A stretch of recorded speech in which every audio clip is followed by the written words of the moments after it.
Also heute geht es ja um die Frage, nicht nur angrillen im Februar, das ist die eine Frage, sondern die andere Frage ist, warum haben wir uns für eine Sirius 310 DS entschieden? Warum für ein Decksalonboot? Warum 31 Fuß? Warum eine Sirius? Und dann haben wir heute mal überlegt, ja warum eigentlich? Und sind drauf gekommen, dass wir mittlerweile als Segelfamilie über 25 Boote gesegelt oder gefahren haben und dann schon ein bisschen Erfahrung miteinander hatten, was wollen wir denn jetzt wirklich am Ende des Tages? Und davon wollen wir heute ein bisschen erzählen. Was war eigentlich dein erstes Boot und wie kamst du zum Segeln? Mein erstes Segelboot haben wir selber gebaut.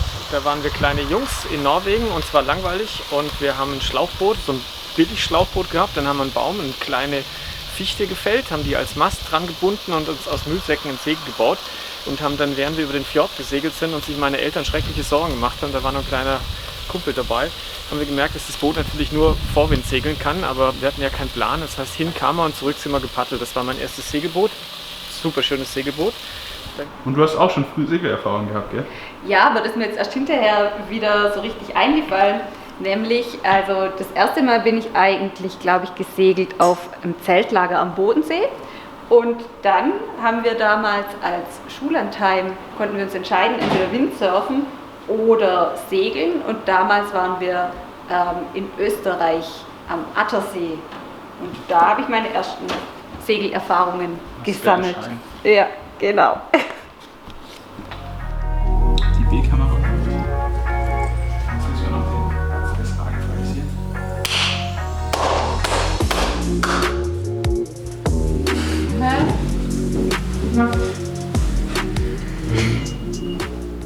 Das ist aber unsere Kamera.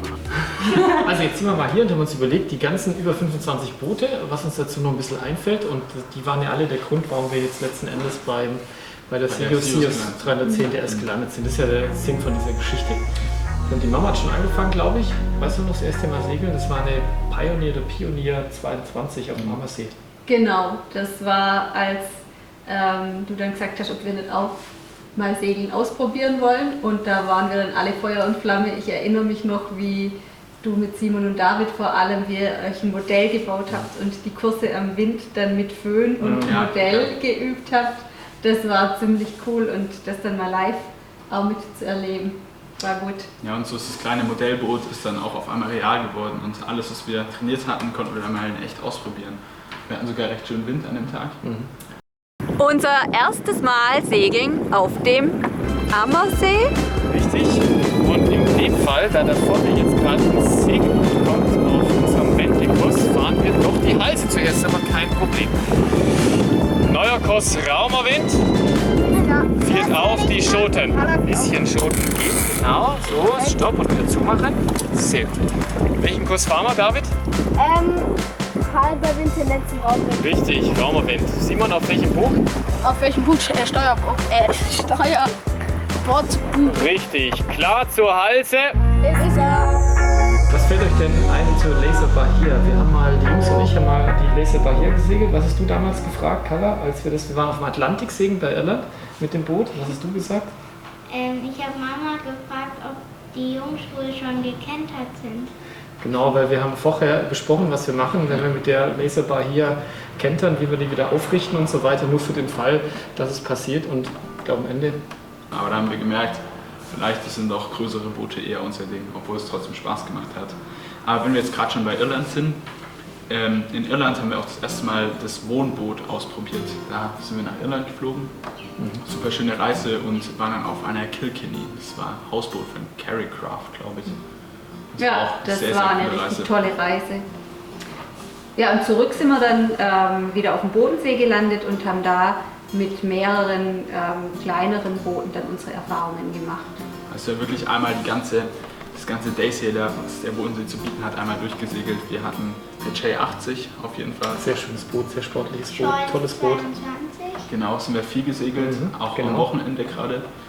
Was haben wir denn noch? Die Delia, oder? Genau, die Delia. Das erste Mal auf dem Bodensee sind wir dann so das Fahrtensegeln auf dem Bodensee mit einer Delphia 26. Sind wir dann von Langenargen raus und haben dann auch einen coolen Übernachtungsturn gefahren. War ein Schwertkiller, das heißt, wir konnten am Ende das Schwert hochziehen und vom Tiefgang einen ganz niedrigen Hafen einlaufen. Das war richtig super. Am nächsten Morgen ging es bei Sonnenaufgang raus auf diesen wunderschönen See. War toll, ja.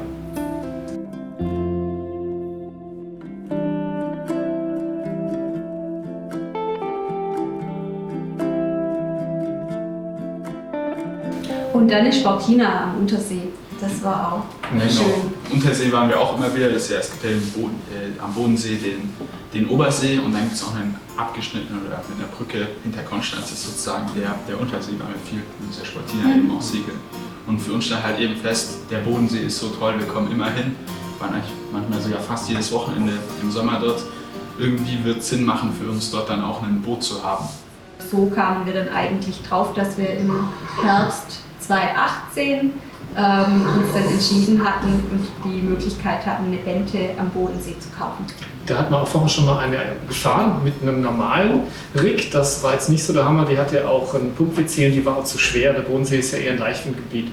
Und deswegen haben wir uns dann tatsächlich für einen Binnenrig mit praktisch keinem Ausbau entschieden. Und die ist ein richtig tolles Boot auch für den See. Und gerade eben mit dieser Bente hatte man die Chance, am See einen Liegeplatz zu bekommen und in diesen Hafen, in diesen Bodensee reinzukommen. Deswegen haben wir im Herbst 2018 dann die Bente gekauft.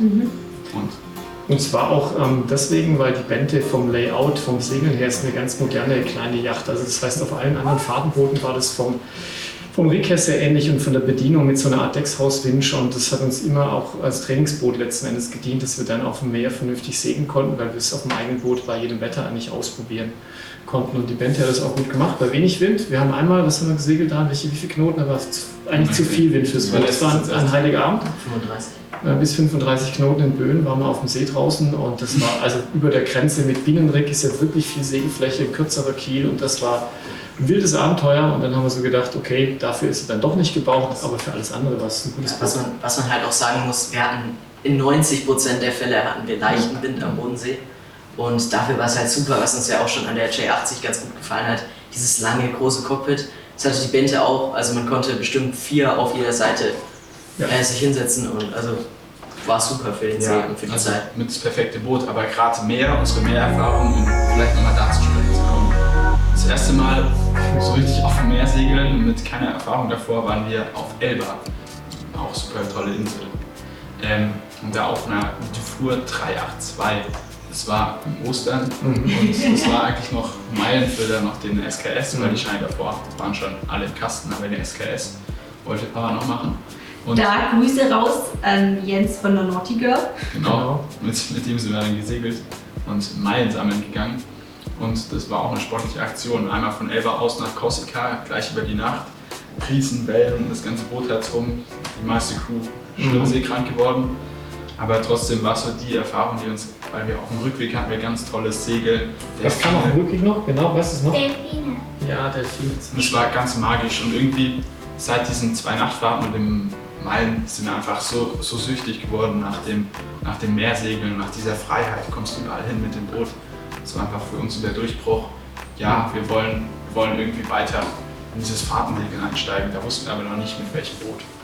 Genau, deswegen haben wir auch viele Boote eben letzten Endes doch ausprobiert. Wir hatten im Mittelmeer dann noch verschiedene Boote. Wir hatten direkt nach dem SKS zusammen eine Sun Odyssey 45, eine ältere, gemietet, also ein großes Boot, richtig viel Segel und sind da durch die Bucht von Porto Ferraio gefräst und waren auch ein bisschen Anker. Das war ein toller Urlaubsturn.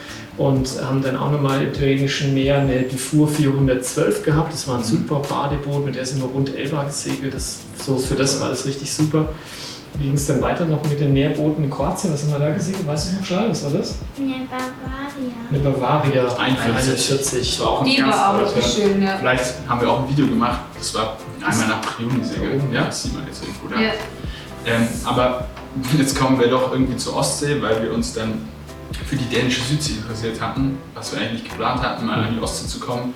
Haben wir nicht gedacht, das passiert, aber dort sind wir dann 2019, glaube ich, im Sommer war es, eine ganz tolle Aphrodite 36 gesegelt in die dänische Südsee und es war so ein magischer Turn des Boots, super alter Klassiker, die Linien haben uns gefallen, so halber Krassiner Yacht-Style-mäßig. Ja. Und diese dänische Südseereise war auch so ein Augenöffner, ja, einfach mal 2 Wochen unterwegs gewesen, wir waren so weg und einfach mal dieses Fahrtensegeln, was entdecken. Ich glaube, das hat uns einfach so umgepolt, ja, wir wollen jetzt einfach ans Meer raus, das ist unser Ding. Genau, und auch wenn wir uns jetzt am Ende eben für eine Sirius 310 DS entschieden haben, da kommen wir noch drauf, was und warum.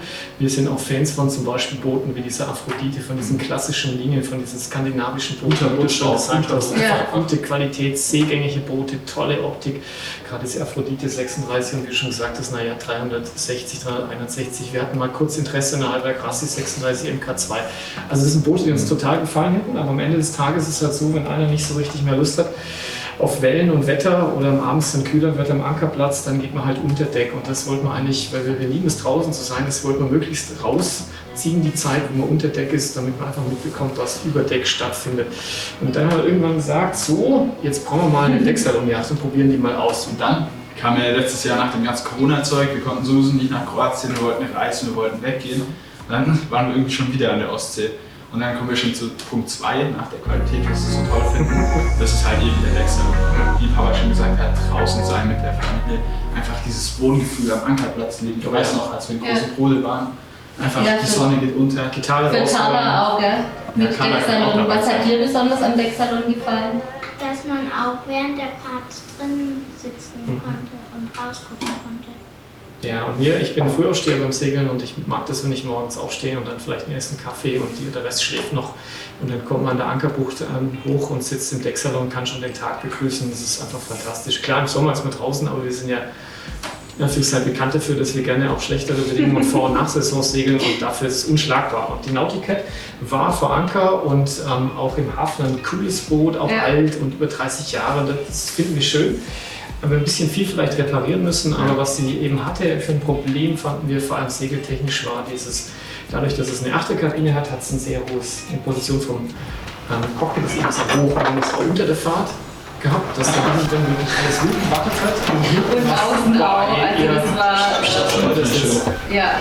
kommen ja auch die. War ja eher so für seekrank empfängliche Menschen, eher so genau das, was es nicht braucht. Deswegen ist leider bei unserer Suche nach einer Decksalonjagd die Nauticat dann schon ausgeschieden, obwohl das die Boote auch optisch, das sieht halt einfach cool aus. Das ist ein Abenteuerboot. Piratenboot. Piratenboot ist halt einfach so, das stellt man sich vor unter Weltumsegelungsboot. Ja. Und was wir auch in diesem Urlaub gemacht haben, weil wir schon auf der Boot und schon davor, haben uns eigentlich schon recht langweilig. Vielleicht wieder zurück, der Flashback nach Elba. Da haben wir schon eine Sirius 40, schon mal einen Namen. 40 DS gesehen, Genau. Und fanden das Boot einfach schon toll und seitdem waren wir dann, die Sirius-Idee war immer im Kopf.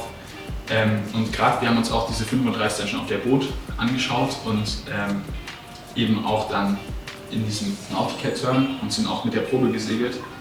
Und das Boot hat uns einfach komplett vor den Socken geraumt. Es war einfach toll, du kommst drauf, man fühlt sich unglaublich sicher.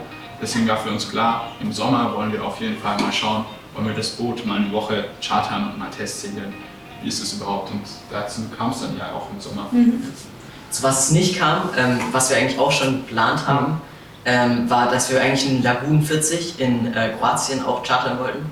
Weil Lagoon und so, das ist ja auch Decksalon-Konzept, viel Raum auf verhältnismäßig wenig Fuß, also 40 ist schon groß, aber geht einigermaßen noch für einen Cut. Und das wäre halt schon toll gewesen, so zu fünft. Die Kinder kriegen einen Rumpf, also wir und jetzt dann noch ihr. Das wäre natürlich super gewesen, aber so ein Monohull ist uns an sich eigentlich lieber, weil da darf man auch mal Fehler machen und die werden dann auch verziehen. Und die Idee vom Monohull, die wir eben, was wir auch wirklich gerne gemacht haben, wir waren ja öfter mal Hausboot fahren und natürlich sind wir vor allem eine Segelfamilie. Wir mögen es, die Segel rauszuziehen und den Motor auszustellen. Aber so die Tour durch Irland zum Beispiel mit dem Hausboot, die Tour durch die Bretagne mit dem Hausboot, das ist fantastisch, über Berlin im Winter und dann über auch die Kanäle in Frankreich und gemütlich.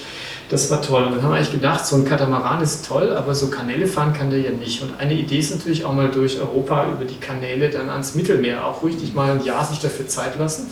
Und aus so einer Perspektive war klar, wir wollen unbedingt Decksalon-Konzept, wir wollen, so cool wir auch Katamarane finden, doch ein Monohull, aber ein Boot, was eben auch noch richtig segelt. Und dann blieb eigentlich für uns nur eine Sirius. Und dann haben wir so gedacht, 40 DS ist eh zu teuer, das war ganz klar. Vielleicht geht die 35, die waren wir dann eine fantastische Woche rund um Pöhl segeln bei stürmischen Bedingungen und eigentlich haben wir uns dann endgültig in dieses Boot verguckt, muss man sagen. War halt einfach qualitativ auch so unglaublich hochwertig, jedes Detail hat gestimmt und das ist ja vielleicht auch Katamaran, Lagoon ist halt immer noch Großserie und da halt einfach die Details waren perfekt, das Boot ist super am Ruder gewesen. dieser Decksalon, wenn es geregnet hat, wir konnten immer dabei sein. Wir konnten von drinnen das ganze Ding steuern. Wir sind ja auch in recht heftiges Wetter gekommen. Und 35 Fuß sagt man ja auch, das ist eigentlich jetzt nicht so besonders riesig. Aber trotzdem, das Boot hat es einfach ganz toll gemacht. Es ging durch die Welle, klar hat es gerattert und so. Aber wir haben schon so gesagt, das ist so das Boot, was für uns Ja, unser Traumboot. Ja, und dann auch, was bei dir war mit draußen, gell, mit der festen Reling. Das ist einfach ein ganz anderes Sicherheitsgefühl. Natürlich muss man auf sich trotzdem noch aufpassen, aber es ist einfach anders. Oder wenn man im Cockpit sitzt, war das im Vergleich zur Nauticad, da hatte man mehr das Gefühl, man ist ausgesetzter und dort fühlt es sich einfach viel geschützter an. Aber die Achterkabine gibt es ja in der Regel nicht. Sirius kann ja alles bauen, wie man es möchte, aber ohne Achterkabine heißt das Cockpit ist genauso tief wie ein Segelboot. Der Riss von diesem Boot ist ein Segelboot und sobald es segelt, merkt man auch, das ist vor allen Dingen ein Segelboot und drauf ist halt ein Decksalon.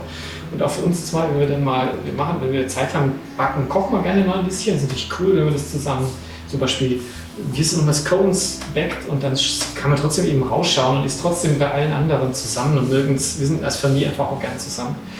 Und was hat dir noch so gefallen, gerade an Sirius, welche Kabine? Die Mittelkabine mit dem Fenster. Ja, da kann man rausschauen während der Fahrt, gell? Das ist toll. Was auch noch ganz krass ist, sage ich jetzt mal, ist, dass halt wirklich bei der Sirius alles nochmal wie auf einem doppelt so großen Boot ist. Zum Beispiel die Putting-Eisen unten sind also ziemlich stabil einlaminiert mit einem extra GFK-Teil, das aus dem Rumpf herausragt. Und die Wanden sind richtig dick und 2 Vorstangen, das haben wir uns auch, also das stand schon ganz lange auf unserer Prioritätenliste. Und gerade diese Selbstwendefock, wir hatten sie ja auch bei schlechterem Wetter, du holst einfach nachdem du die Genua wird eingeholt, Selbstwendefock, zack, zack, zack, musst wahrscheinlich nachts nicht mal mehr raus, also bei einer Nachtfahrt. Und dann kam eben für uns das Jahr, wir wollen eine Sirius haben, aber jetzt gerade auch, das ist halt einfach auch toll. Ja, eben. Und 40 hatten wir von Anfang an abgehakt, tolles Boot, aber das war klar, das ist viel zu teuer. Und dann bei der 35 haben wir festgestellt, die ist auch zu teuer. Gebraucht wäre natürlich was gewesen, aber es gibt keine Sirius 35 DS gebraucht oder gab es eben auch lange nicht. Und selbst die sind eigentlich auch noch zu teuer. Und dann kam uns zuerst dann allmählich so auf den Schirm, dass es ja noch eine kleine Schwester von der Sirius 35 DS gibt, die eigentlich schon so aussieht wie die großen Schwestern, die 310 DS. Und 31 Fuß klingt für 5 Leute natürlich schon klein, auch fürs Meer und so, aber wenn man sich überlegen, was andere Leute übers Meer fahren, ist es eigentlich immer noch riesig komfortabel und groß. Aber der Innenraum ist ja das wegen dem Decksalon-Konzept schon eher 37, 38 Fuß. Und ja. Vielleicht kommen wir auch gerade mal zum Vergleich, Gute Idee. Vergleich 31 Grad, wenn man Platz anspricht, haben jetzt auch nochmal die 2 Grundrisse, was man auch ganz klar bei denen sieht. Vom Wohnraum ist es eigentlich das gleiche Schiff. Das Einzige, was jetzt wegfällt bei der 31 ist die separate Dusche. Ja. Ganz toll, separate Dusche, wir haben es wirklich geliebt. Aber macht jetzt beim Wohnraum nicht besonders viel aus. In der Technik 310 gibt es auch mit separater Dusche, aber dann wird es schon abgeschlaucht. Ja. Und gerade was auch wegfällt, was auch super toll war, einfach gigantisch der Technikraum. Aber macht jetzt auch vom Wohnkomfort jetzt nicht besonders viel aus. Dafür ist die Wachskiste bei der 310 ein bisschen größer. Also die ist gigantisch, diese Wachskiste. Da passt wirklich alles rein. Wir haben es nicht geglaubt. Wir haben es auch erzählt bekommen. Ja, hier, der Eigner hat hier 2 Klappfahrräder und ein Ding hier an. Und wir haben die Wachskiste aufgemacht und haben noch immer ewig viel Platz. Was auch nicht jetzt sehr relevant ist, ist eigentlich die Breite. Da merkt man eigentlich vom Wohnraum her nichts. Es ist einfach ein bisschen auf beiden Seiten ein bisschen das Laufdeck ein bisschen breiter, aber vom Wohnraum ist nicht viel. 10 cm ist nur der Unterschied in der Breite und der ist 5 cm, glaube ich, im Laufdeck und 5 cm im Gangingen. Das heißt, der Raum, in dem wir meistens sind, eigentlich das Salon, ist mit der 35 komplett vergleichbar. Die Länge hat er schon gesagt, ist ein bisschen kürzer, aber eigentlich ist es von der DNA, von dem Gen her, das merkt man sofort, wenn man auf dem Boot ist, es ist halt einfach eine Sirius DS und geniales Boot und natürlich 9 Jahre alt und damit für uns eben gerade so erschwinglich. Ja, und das war dann auch der Grund, dass wir gesagt haben, jetzt haben wir noch die Zeit gemeinsam, wo alle Kinder einfach auch noch da sind und wo wir gerne noch gemeinsam Segelabenteuer und Reisen miteinander erleben wollen. Und deswegen war das jetzt gerade genau der richtige Zeitpunkt. Wir sind natürlich gespannt, was jetzt in diesem Jahr möglich ist, auch mit oder trotz Corona. Aber da ist Ostsee natürlich auch nochmal so ein Pluspunkt, der da dafür spricht. Und ja, auch ein toller Ausgangspunkt für schöne Segelreisen auch nach Norden. Und wie Klaus vorher gesagt hat, mal sehen, was die nächsten Jahre bringen. Es ist so ein Stück eine eierlegende Wollmilchsau für uns, dieses Boot. Also wir haben das Gefühl, das kann alles, was wir uns wünschen. Und vielleicht klappt es ja dann wirklich, dass wir in den nächsten Jahren über die Kanäle ins Mittelmeer fahren und dann dort, wo unsere Meerabenteuer angefangen haben, nämlich auf Elba, dass wir dort dann auch wieder landen und dann mal so Tyrrhenisches Meer. Da zeigen wir bestimmt auch dann in einem von unseren nächsten Videos noch mal mehr da dann drüber. Jetzt kommt dann wahrscheinlich für euch Taufe in 1, 2, 3 Wochen. Auch das nächste Video fahren wir jetzt hoch zur Taufe und nehmen das Boot an. Und da freuen wir uns auch, da machen wir ein tolles Video. Jetzt endlich mal das Boot auch das erste Mal richtig Segel raus, Segeln, genial. Wir kriegen es übergeben, jetzt auch nochmal von der Werft übergeben. Wir bringen unser eigenes Besteck mit und so, also das ist schon so ganz toll. Und dann geht es auch weiter. Ostern werden wir natürlich auch wieder da sein und kleine Touren nochmal fahren. Da haben wir uns überlegt, ob wir uns die Trave vornehmen. Da kann man ankern, wir lieben es ankern, kann man so Buchten von der Trave ankern. Vielleicht Richtung Lübeck, einfach nur, wie das jemand gesagt hat, ein bisschen einsegeln. Genau, das heißt, abschließend, es kommen wieder ganz viele coole Videos. Es geht weiter mit der Segelreise. Es kommen wieder Reisen mit der Sirius 13 DS. Und dann geht es dann weiter. Wir freuen uns mega drauf. Wir freuen uns, wenn ihr wieder einschaltet, wenn ihr wieder dabei seid. Ja. Genau. Ich würde sagen, sind wir durch, oder? Ja, wir haben jetzt einige Boote vergessen, die wir noch auch so erlebt haben mit Beneteau First Class 8 und was weiß ich was, aber ihr habt so einen Überblick, dass wir eben im Gegensatz zu vielleicht anderen jetzt einige Jahre lang verschiedene Boote erstmal gesegelt haben und kennengelernt haben. Wir haben erzählt, das Einzige, was uns fehlte in der Liste, war eigentlich noch ein Katamaran und uns erst nach all diesen Booten dann letzten Endes uns Stück für Stück zusammengesetzt hat, was wir für uns wirklich haben wollen. Und diese Reise der letzten Jahre mit den verschiedenen Segelbooten war unglaublich wichtig, um uns jetzt auf dieses, glaube ich, für uns bestmögliche Boot auch, dass wir es gefunden haben. Dann freuen wir uns aufs nächste Mal und wieder segeln. So machen wir es. Sailing Sunday legt bald wieder los. Legt los die Leine. Genau. Ciao, ciao. Ciao, ciao.